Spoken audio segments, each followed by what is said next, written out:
तो नमस्कार साथियों, आप सभी का इस प्यारे सा यूट्यूब चैनल सुदृष्टि स्टार में बहुत बहुत स्वागत है।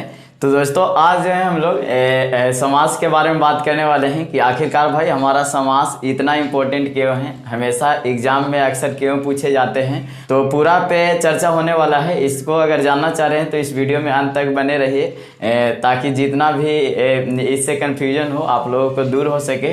तो चलिए भाई, सबसे पहले हम लोग समझ लेते हैं कि आखिरकार भाई समाज क्या होता है, यानी कि समाज के अर्थ के बारे में बात करते हैं। तो दोस्तों, अगर समाज के अर्थ की बात कीजिएगा तो समाज ये जो है हमारा भाई दो शब्द से मिल करके बना हुआ है। पहला एक शब्द है सम और दूसरा जो है भाई आस है, ठीक ना। यानी कि कहने का मतलब है दो शब्द सम का मतलब होता है नज़दीक या निकट होता है, ठीक ना। आप निकट भी समझ सकते हैं, निकट या पास, इसको कई लोग बोलते हैं कि पास आ जाता है किसी चीज़, तो ये जो है हमारा निकट या पास, ठीक ना, ये समझ सकते हैं। या तो फिर या इसका मतलब आप लोग समझिए आस, आस का मतलब आसन होता है, ठीक ना। आसन, आसन देखिए भाई, आसन दो तरह से कई लोग लिखते हैं। आसन में अगर कोई भाई ना जो है दो बार लिख देते हैं, उसका मतलब क्या होना चाहिए, ये दोनों है इस तरह से भी। तो ये यहाँ पे जो है हमारा आसन ए है। आसन इसका मतलब होता है स्थित होना यानी कि बैठना, ठीक ना।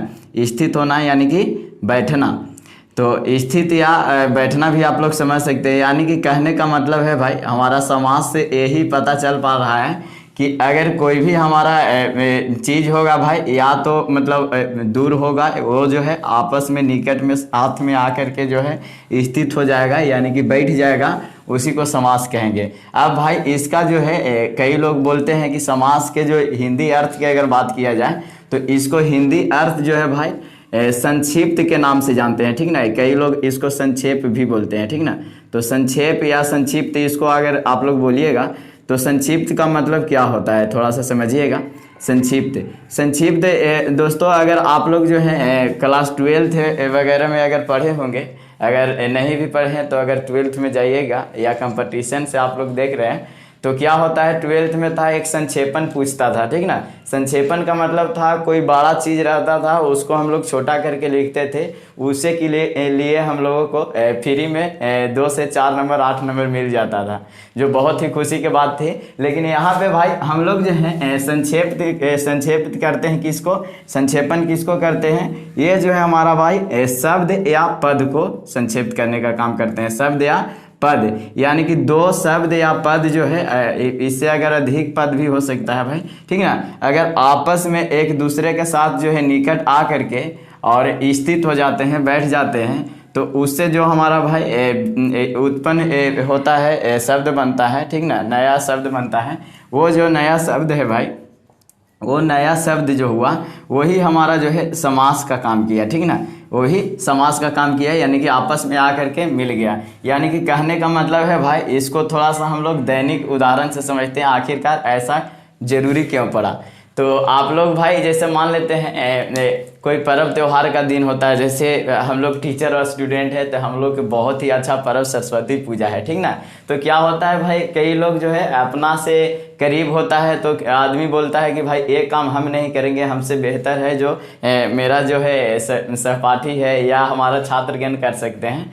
तो क्या होता है भाई कि सरस्वती पूजा जो आप लोग जानते हैं, उसमें जो है पूजा के सामान लाया जाता है, ठीक ना।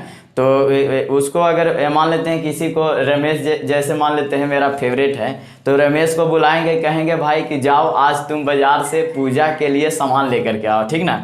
तो पूजा के लिए सामान लेकर के आओ, तो पूजा के लिए सामान बोलने में तो खैर ज़्यादा नहीं दिक्कत हो रहा होगा, लेकिन भाई इसको अगर लिखिएगा कि रमेश तुम पूजा के सामान लेकर आओ, तो उतना बड़ा सेंटेंस हो जाता है, जो कि एक तरह से मैंने लगता है कि कुछ अलग तरह का भाव उत्पन्न कर रहा है, ठीक ना। लेकिन उसी को अगर मान लेते हैं सामान लेकर के आ जाता है, फिर बाद में दिखाई देता है रमेश हमको, तो हम उसको बोलते हैं भाई कि पूजन सामग्री लेकर के आ गए हो। तो वहाँ पे जो पूजन सामग्री हम लोग बोले, उसी पूजा के लिए सामान जो था उसी के जगह पे हम लोग पूजन सामग्री बोले। तो वहाँ पे जो भाई पूजन सामग्री जो हुआ हमारा जो है समास के अंतर्गत आया, क्योंकि जो है निकट में आकर के एक दूसरे के साथ निकट में स्थित हो गया, ठीक ना। जैसे उसी तरह से आप लोग समझे होंगे, कभी मतलब जग वगैरह होता है या छोटा मोटा पूजा में भी देखते होंगे हवन होता है, ठीक ना। तो हवन के लिए भी बहुत सारा सामान होता है। तो आप लोग अगर बोल सकते हैं हवन के लिए सामान, कई लोग बोलेगा कि भाई जाओ बाबू से लेकर के आओ जो हवन के लिए सामान चाहिए, तो जाओ बाजार जाओ लेकर के आओ हवन के लिए सामान, ठीक ना।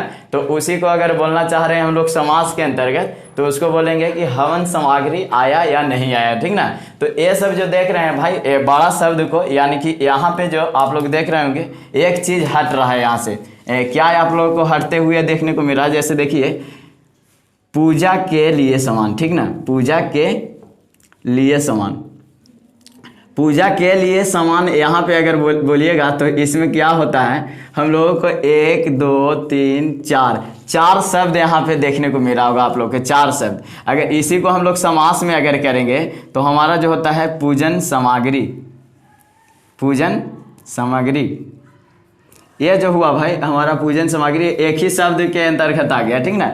यानी कि ये जो 4 ना बोल करके 1 बोलेंगे सो अच्छा रहेगा कि 4 बोलेंगे सो अच्छा रहेगा। ऐसे भी आप लोग अगर भाषा बोली लिपि और शैली पढ़ रहे होंगे तो उसमें हम बताए थे कि भाई धीरे धीरे आदमी स्टैंडर्ड होते गया और एक मानक भाषा का खोज किया, ठीक ना। मानक भाषा का मतलब है भाई जो हम लोग जैसे घंटा देखते हैं, जैसे घंटा लिखते होंगे तो घंटा पहले कैसे लिखाया जाता था, ऐसे घंटा लिखता था जो कि 3 अक्षर का हुआ करता था। लेकिन आजकल आदमी घंटा को ऐसे लिख रहा है, ऐसे लिख रहा है, यानी कि स्टैंडर्ड हुआ तो ये जो है मानक रूप में प्रयोग करने लगा, जो कि अच्छा भी है। जैसे आप लोग लिए लिखते थे, लिए जो था इस तरह से अगर लिख दे तो थोड़ा लगता था कि 3 बार 4 बार मतलब हमारा हाथ घुमाने पड़ रहा है। लेकिन आज जो लिए देखते हैं 2 शब्द में इसको सिमटा देते हैं, देख रहे हैं ना यहाँ पे। तो ये सब जो था भाई हमारा जो है ए ना की जगह पर हम लोग बिंदु के प्रयोग किए, यहाँ ए लिखने के जगह पर खाली ए दे करके हम लोग काम चलाएं।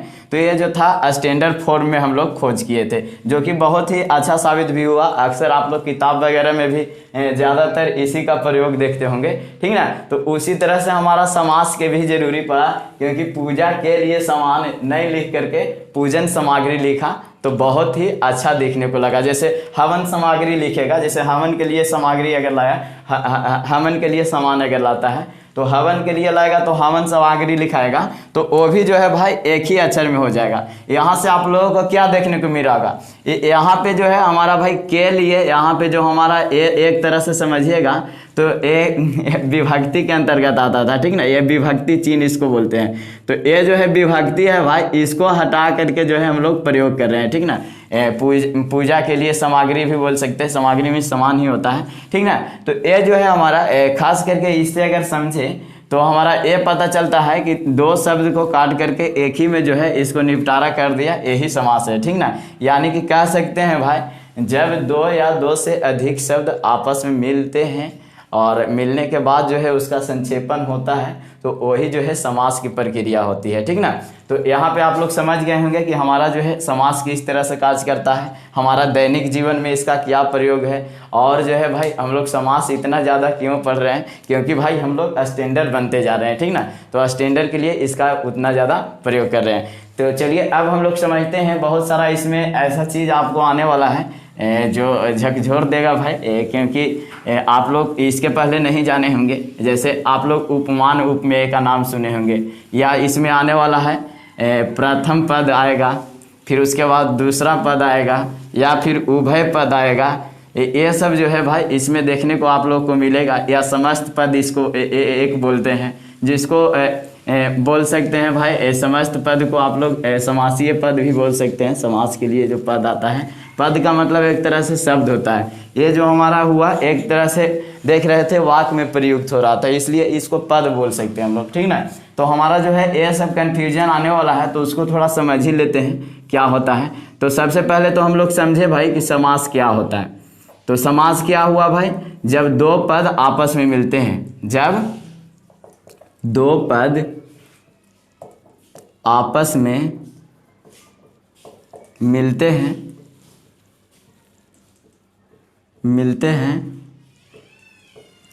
और मिलने के बाद जब इसका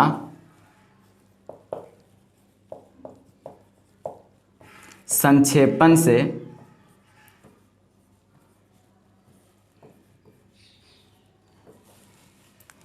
शाब्दिक अर्थ निकलता है, यानी कि शाब्दिक अर्थ को बोल सकते हैं सार्थक भी, सार्थक अर्थ भी, शाब्दिक अर्थ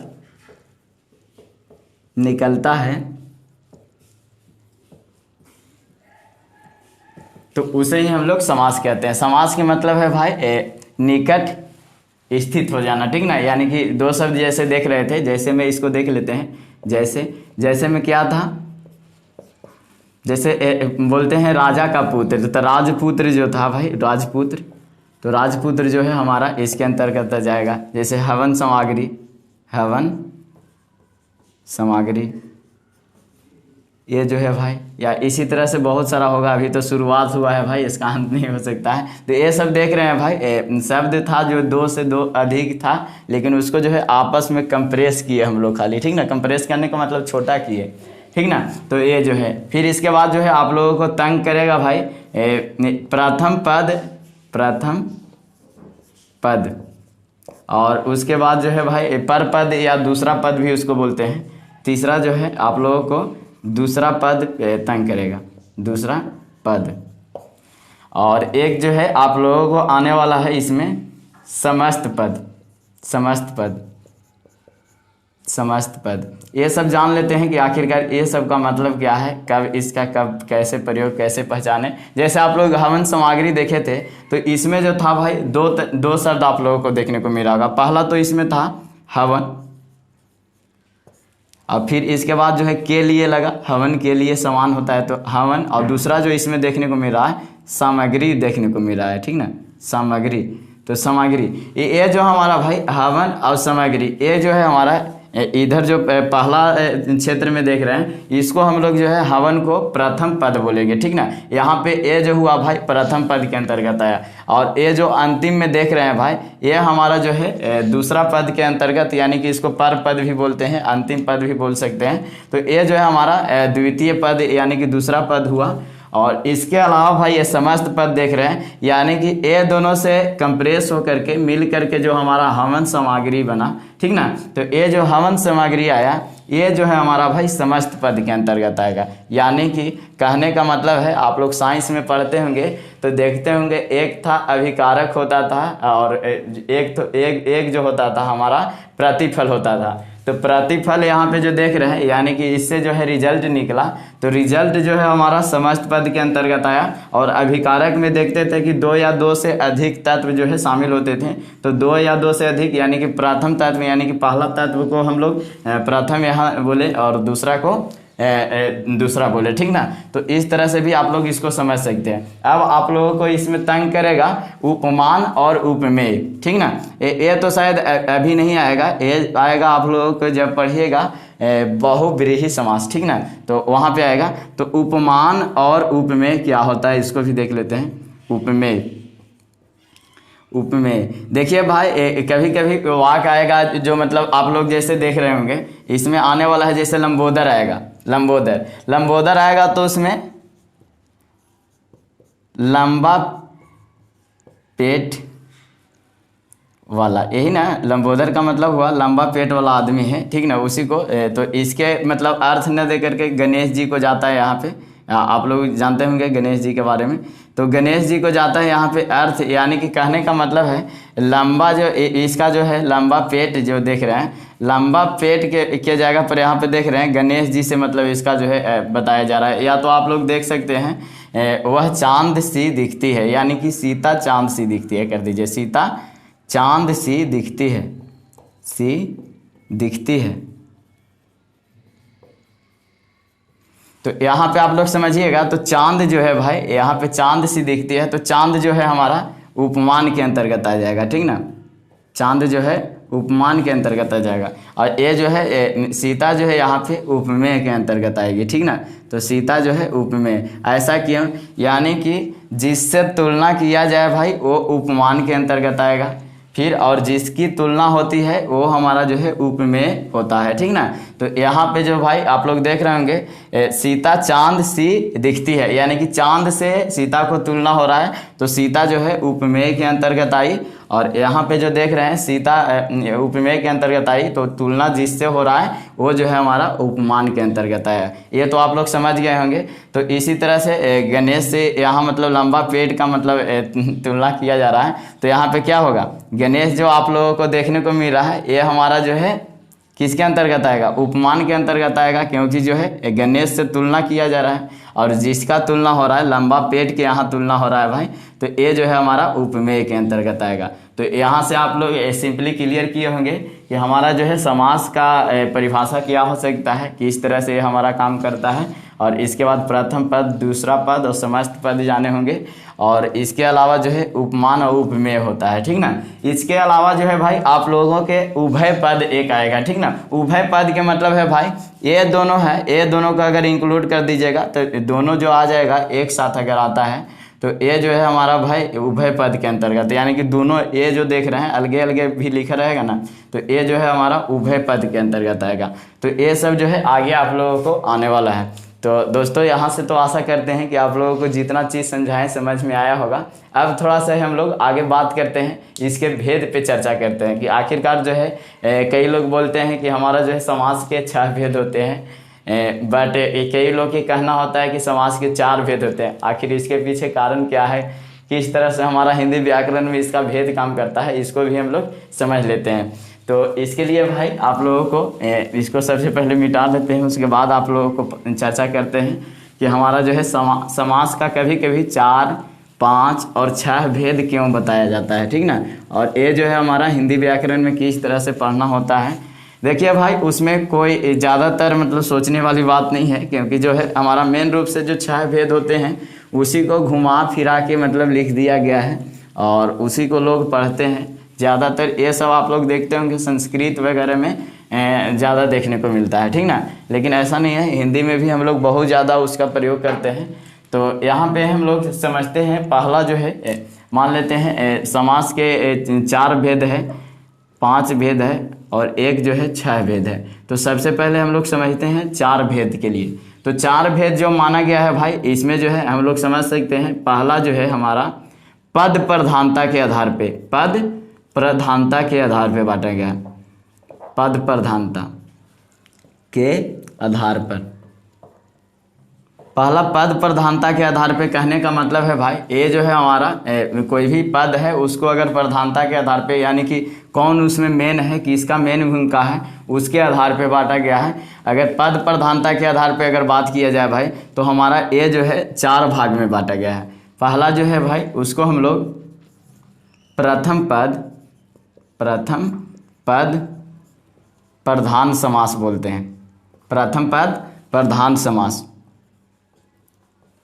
फिर दूसरा जो है भाई उसको हम लोग द्वितीय पद या दूसरा पद भी बोल सकते हैं, दूसरा पद प्रधान समास। फिर इसके अलावा भाई एक होता है उसको हम लोग उभय पद समास, उभय पद प्रधान समास बोलते हैं, प्रधान समास। आप लोग समझ रहे होंगे भाई कि आखिरकार इसका मतलब क्या है, तो थोड़ा समझाते हैं। फिर उसके बाद जो है उभय पद अप्रधान समास। देखिए भाई इसका मतलब है कहने का कि ये जो है प्रथम पद प्रधान, इसके अंतर्गत जो है आप लोग अक्सर देखिएगा इसमें आप लोगों को अव्ययी भाव समास आएगा, ठीक ना। अव्ययी भाव, अव्ययी भाव समास। इसका मतलब क्या है थोड़ा सा आप लोग समझिएगा। अव्ययी भाव समास में होता है, आप लोग कोई भी शब्द देखते होंगे अव्यय वाला शब्द मतलब ज़्यादातर आता है, इससे जो शब्द बनता है वो भी अव्यय ही हो जाता है, यानी कि उसका परिवर्तन नहीं कर सकते हैं। तो इसमें देखते थे कि अव्यय के चलते इसका नाम जो है अव्ययी भाव पड़ा, यानी कि इसका प्रथम पद अक्सर जो है हमारा जो है देखने को मिलता है अव्यय ही, ठीक ना। तो अव्यय के चलते जो हमारा प्रथम पद है उसी का प्रधानता यहाँ पे दिखाया जा रहा है। तो इसको जो है आप लोग यहाँ पे अव्ययी भाव समास को ही प्रथम पद प्रधान समास भी बोल रहा है यहाँ पे, तो इसको आप लोग समझ सकते हैं। फिर उसके बाद दूसरा पद प्रधान समास की अगर बात किया जाए तो इसमें जो है भाई बहुत ही अच्छा उदाहरण है तत्पुरुष समास इसमें आता है, ठीक ना। तत्पुरुष समास, तत्पुरुष समास के नाम आप लोग सुने होंगे। तो तत्पुरुष समास जो है भाई यही केवल अकेले नहीं आता है, ये तत्पुरुष समास आने के वजह से इसका जो है दो भेद जो है इसमें भी आ जाते हैं, ठीक ना। एक जो होता है भाई उसको हम लोग खास करके कर्मधारय के नाम से जानते हैं, कर्मधारय समास जो है इसमें आ जाता है। और फिर उसके बाद जो है एक जो है द्विगु समास, द्विगु समास इसी के अंतर्गत आता है, ठीक ना। तो ये जो है भाई एक्चुअली हम लोग बोल सकते हैं कि हमारा तत्पुरुष समास, कर्मधारय समास और द्विगु समास, ये जो है हमारा इसका दूसरा पद प्रधान होता है। जैसे आप लोग राजपुत्र देखे थे तो उसमें राजपुत्र बोल रहे हैं, देखिए बोलिएगा तो राजपुत्र, राजा के पुत्र, ठीक ना। लेकिन उसमें प्रधान कौन हो जा रहा है, बेटा प्रधान हो जा रहा है। पूरा अगर शब्द मिलाइएगा तो राजा के पुत्र के नहीं, मतलब पुत्रे के नहीं, बेटा को नहीं बोल रहे उसको, तो बेटा जो है दूसरा पद प्रधान हो जाता है, वही मालिक हो जाता है उसमें। वहाँ पे राजपुत्र बोला। जैसे रसोई घर देखते हैं तो रसोई घर का मतलब क्या होता है, उसमें जो है आप खाना बनाते हैं उसका घर के मतलब वहाँ पे घर का ज़्यादातर मतलब चित्रण होता है, घर के जीत होता है, तो उसमें जो है दूसरा पद जो है प्रधान देखने को मिलता है। तो ये जो है हमारा तत्पुरुष समास के अंतर्गत दो आता है, ये इसके अंतर्गत आ गए। फिर उसके बाद उभय पद, कोई ऐसा भी है जिसका जो है दोनों पद प्रधान है भाई। उभय का मतलब होता है दोनों पद प्रधान, यानी कि प्रथम पद और द्वितीय पद यानी कि दूसरा पद, ये दोनों है उसमें प्रधान देखने को मिलते हैं, ठीक ना। तो प्रथम और द्वितीय पद प्रधान होता है उसको हम लोग द्वंद्व के नाम से जानते हैं, द्वंद्व समास। द्वंद्व समास बहुत ही इंटरेस्टिंग वे में आप लोग को पढ़ाएंगे, चिंता नहीं लीजिए, क्योंकि भाई इतना इंटरेस्टिंग समझाएंगे मत कहिए। जैसे देखिए आप लोग इसमें अंक वगैरह या आप लोग संख्या वगैरह भी देखिएगा जो बीच में आता है, यानी कि आप लोग जानते होंगे इसमें माता पिता, ये जो आता है हमारा द्वंद्व के अंतर्गत आता है। यानी कि जितना माता के दर्जा है उतना पिता के ही, यानी कि दोनों जो है प्रधानता शब्द का होता है, ठीक ना। वहाँ पे माता पिता देखते हैं, दिन रात देखते हैं, ये सब जो है हमारा दोनों की प्रधानता होती है, इसलिए यहाँ पे उभय पद प्रधान समास बोलते हैं, ठीक ना। फिर इसके बाद जो है भाई उभय पद अप्रधान, अप्रधान के मतलब दोनों पद जो है भाई यहाँ पे प्रधान नहीं रहेगा, ठीक ना। दोनों पद जिसमें प्रधान नहीं रहता है वो होता है हमारा बहुव्रीहि समास। बहुव्रीहि समास जो है भाई इसका दोनों पद प्रधान क्यों नहीं होता है, क्योंकि देखिए बहुव्रीहि में आप लोग देखते होंगे इसमें क्या होता है कि हमारा जो है वो जो लंबोदर देखे थे, जिसका पेट जो है लंबा हो, यही ना देखे, यानी कि जो है लंबोदर देखे तो वो अपना अर्थ ना करके गणेश भगवान को ले जा रहा था। तो भाई इसमें ना तो पेट मतलब प्रधान था, नहीं तो लंबा प्रधान था, और सीधे जो है गणेश जी आकर के इसमें जो है दर्जा ले लिए कि हम जो है प्रधान है, ठीक ना। तो इसमें जो है नहीं तो सर प्रथम पद प्रधान रहता है और नहीं जो है द्वितीय पद प्रधान रहता है। इसमें जो है दोनों पद नहीं प्रधान रहता है, यानी कि दोनों जो है उसको छोड़ करके अगला जो है प्रधान हो जाता है। तो इस तरह से हमारा जो है भाई पद प्रधानता के आधार पे 4 भाग में बांटा गया था। प्रथम पद प्रधान, दूसरा पद प्रधान, उभय पद प्रधान और उभय पद अप्रधान समास हुआ, ठीक ना। अब थोड़ा सा हम लोग बात करते हैं कि आखिरकार 5 भेद कैसे माना गया। तो हमारा पांचवा यानी कि दूसरा आधार पे बांटा गया है, जो हमारा मूल रूप से समास है, ठीक ना। मूल रूप से समास यानी कि मूल रूप के आधार पे जो है हमारा भाई समास को बांटा गया है। तो मूल रूप के आधार पे अगर समास की बात किया जाए तो हमारा कुल 5 भाग में बांटा गया है। वो किस तरह से है देखते हैं। तो पहला जो है भाई इसमें जो है केवल समास आता है, ठीक ना। केवल समास, अब केवल समास क्या है उसको हम लोग समझते हैं। केवल समास की अगर बात किया जाए तो इसको समान समास या जो हमारा जो है बोला जाता है, ठीक ना। यानी कि बोलने का मतलब है हमारा जो है केवल समास, ये जो है कभी कभी देखिएगा समास में जो है कई समास ऐसा होता है जो नियम का फॉलो ही नहीं करता है, कुछ नियम फॉलो करता है। या इस तरह से हो जाता है जो हमारा केवल समास के अंतर्गत रख दिया जाता है। ऐसे जो है अधिकतर जो हमारा वेद पुराण जो पहले के ग्रंथ हुआ करता था उसमें ऐसा ऐसा शब्द का प्रयोग होता था, यानी कि इसको संस्कृत में ज़्यादातर देखने को मिलता है, लेकिन फिर भी अब जो है हिंदी में भी हम लोग प्रयोग करने लगे हैं। इसलिए जो है हमारा भाई जो हमारा दूसरा मूल रूप के आधार पे जो हमारा समास बांटा गया है उसमें पहला केवल समास है, ठीक ना, जिसको सामान्य समास भी हम लोग बोल सकते हैं, ठीक ना। फिर उसके बाद जो है हमारा भाई दूसरा जो है अव्ययी भाव। अव्ययी भाव आप लोग समझ ही गए होंगे। अव्ययी भाव समास किसको कहते हैं, जिसका जो है प्रथम पद प्रधान होना चाहिए, जो वहाँ पे देखे थे, तो अव्ययी भाव समास इसमें आएगा। फिर तीसरा जो है भाई इसमें बहुत ही इंटरेस्टिंग समास है जो तत्पुरुष, ये अकेले बहुत ज़्यादा जगह लेता है भाई, ये देखिएगा तत्पुरुष। तो यहाँ पे जो है तत्पुरुष जो है भाई किस तरह से बांटा गया है इसको हम लोग समझ लेते हैं। तो तत्पुरुष यहाँ पे जो है दो रूप से बांटा गया है। तत्पुरुष का दो भेद यहाँ पे माना गया है। एक जो होता है भाई समानाधिकरण होता है, समानाधिकरण। तो पहला जो हुआ समानाधिकरण तत्पुरुष समास यहाँ पे इसी को बांटा गया है। और दूसरा जो है भाई उसको हम लोग व्यधिकरण बोलते हैं, व्यधिकरण तत्पुरुष समास। ये जो है हमारा व्यधिकरण तत्पुरुष समास है, यानी कि समानाधिकरण और व्यधिकरण में हमारा जो है बांटा गया है ये। तो समानाधिकरण की अगर बात किया जाए भाई तो इसका जो है हमारा दो भेद माना गया है। जो हमारा समानाधिकरण तत्पुरुष समास है उसका दो भेद कौन कौन माना गया है। पहला जो है भाई उसको द्विगु समास के नाम से जानते हैं, ठीक ना। तो द्विगु समास जो है इसके अंतर्गत आ जाएगा। और जो है दूसरा जो है इसमें कर्मधारय समास है, कर्मधारय जो वहाँ पे देखे थे जो मेन रूप से हमारा था उसी को यहाँ रखा गया है, यानी कि कर्मधारय और द्विगु ही दो समानाधिकरण के भेद है। फिर इसके बाद अगर व्याधिकरण की बात किया जाए भाई तो ये जो है हमारा खास करके आप लोग देखने के लिए मिलता होगा कि आप लोग पढ़ते होंगे तत्पुरुष समास जो है उसमें कारक ज़्यादातर देखने को मिलता है, ठीक ना। तो हमारा जो है व्याधिकरण जो है हमारा 6 भाग में बांटा गया है, यानी कि इसका जो है 6 भेद केवल होता है व्याधिकरण के, जो हमारा कारक के रूप से मतलब ये बांटा गया है, ठीक ना। तो हमारा कारक जो देखते थे भाई हमारा मूल रूप से हम लोग हिंदी में कारक 6 पढ़ते थे, ठीक ना, लेकिन जो है भाई पूरा कारक हमारा 8 था। लेकिन यहाँ पे जो है भाई हमारा कारक प्रथम कारक जो देखे थे कर्ता कारक, और जो अंतिम जो था हमारा संबोधन था, संबोधन और जो हमारा कर्ता को हटा दीजिएगा उसके बाद जितना कारक बचेगा सब जो है हमारा व्याधिकरण के हमारा जो है भेद आ जाएगा, ठीक ना।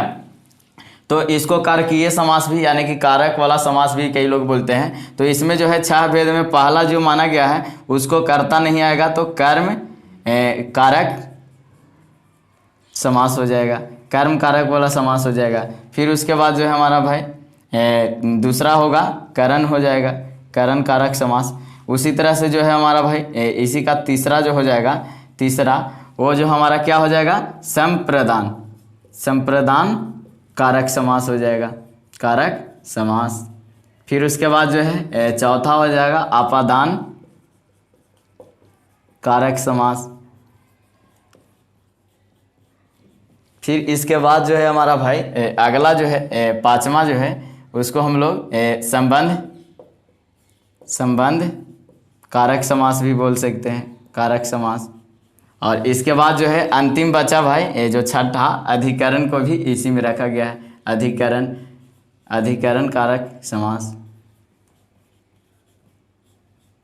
तो ये जो है हमारा भाई तत्पुरुष में व्याधिकरण के 6 भेद हुआ जो हमारा कारक माना गया है। जो हमारा जो है इसमें कर्ता और जो है हमारा भाई संबोधन को हटा दिया गया है। और ये जो 6 बचा है इसके बाद जो हमारा जो है इसका भेद के अंतर्गत आता है। तो यहाँ से अगर मिलाइएगा तो हमारा 3 भेद यहाँ आप लोगों को देखने को मिल रहा होगा। फिर उसके बाद जो है भाई चौथा बच गया आप लोगों को द्वंद्व समास, द्वंद्व समास। तो द्वंद्व समास भी इसी के अंतर्गत आता है। फिर उसके बाद जो है पांचवा बहुव्रीहि, बहुव्रीहि समास। तो बहुव्रीहि समास भी इसके अंतर्गत आ जाएगा। यानी कि ये जो 5 भेद हम लोग देख रहे हैं भाई ये हमारा मूल रूप के आधार पे बांटा गया है। यानी कि मूल रूप के आधार पे अगर समास पूछे, कई जगह प्रश्न भी आए हैं, ठीक ना। तो अगर ऐसा पूछता है तो हमारा जो है 5 भाग इसका हुआ। यानी कि जो हमारा केवल समास, अव्ययी भाव समास, तत्पुरुष समास, द्वंद्व समास और बहुव्रीहि समास इसके अंतर्गत आएगा। अब जो है भाई हमारा जो है छह भेद किस तरह से होता है उसको हम लोग थोड़ा देखते हैं। तो छह भेद की अगर बात किया जाए भाई, तो छह भेद तो आप लोग जानते ही होंगे कि कुल रूप से जो है हमारा समास के छह भेद होते हैं, और कौन कौन होते हैं उसको हम लोग समझ लेते हैं। तो हमारा जो ये छह भेद है यही इंपॉर्टेंट होता है जो आजकल जो हम लोग हिंदी में पढ़ रहे हैं, यानी कि जो है भाई अभी जो है हमारा रियलिटी हीरोज का शुरुआत हुआ है। तो ये जो है हमारा छह किस तरह से बांटा गया है उसको आप लोग देखिएगा। तो आप लोग पढ़ते होंगे तो हमारा जो है इसमें आता है अव्ययी भाव समास। अव्ययी भाव समास, अव्ययी भाव समास क्या है आप लोग बाद में समझिएगा किस तरह से काम करता है। फिर उसके बाद जो है दूसरा जो है हमारा इसी के अंतर्गत क्या हो जाएगा, तत्पुरुष समास। तत्पुरुष समास। फिर उसके बाद कर्मधारय समास। कर्मधारय। फिर उसके बाद जो है भाई चौथा जो है इसका हो जाएगा हमारा बहुव्रीहि समास। बहुव्रीहि समास। फिर जो पांचवा है द्वंद्व समास, और जो छठा है भाई द्विगु समास। ये जो है नंबर इधर उधर हो सकता है, कोई दिक्कत नहीं उससे, लेकिन यहाँ हम ये बताना चाह रहे हैं कि हमारा जो है मूल रूप से अगर कोई बोले भाई कि हमारा जो है समास के कितने कुल भेद होते हैं, कुल इसको बोल सकते हैं कुल। फिलहाल ये जो बात हो रहा है हमारा अभी के बात है, यानी कि छठा जो हम लोग देख रहे हैं आधुनिक तौर तरीका के आधार पर बांटा गया है। तो हमारा जो है भाई छह भाग में बांटा गया है। ये जो है हमारा देखने को मिला होगा अव्ययी भाव समास, तत्पुरुष समास, कर्मधारय समास, बहुव्रीहि समास, द्वंद्व समास और द्विगु समास। और इसी को जो है हम लोग पूरा विस्तार से अगला वीडियो से समझने वाले हैं कि आखिरकार भाई किस तरह से हमारा समास के भेद काम करता है, अव्ययी भाव समास के अंतर्गत कैसे कैसे हमारा शब्द देखने को मिलते हैं, और जो हमारा इसके अलावा पाँच है उसको किस तरह से होता है। तो इसके लिए आप लोग अगले वीडियो तक इंतज़ार कीजिए। चलिए भाई, अगर आप लोगों को ये वीडियो पसंद आया है तो इस वीडियो को लाइक कीजिए और चैनल को भी सब्सक्राइब कर लीजिए, ताकि जितना भी हम यहाँ से वीडियो आप लोगों के पास पहुँचाएँ सबसे पहले पहुँच पाए। तो चलिए भाई, thank you so much for watching this video. चलिए मिलते हैं अगले वीडियो में। जय हिंद, जय भारत।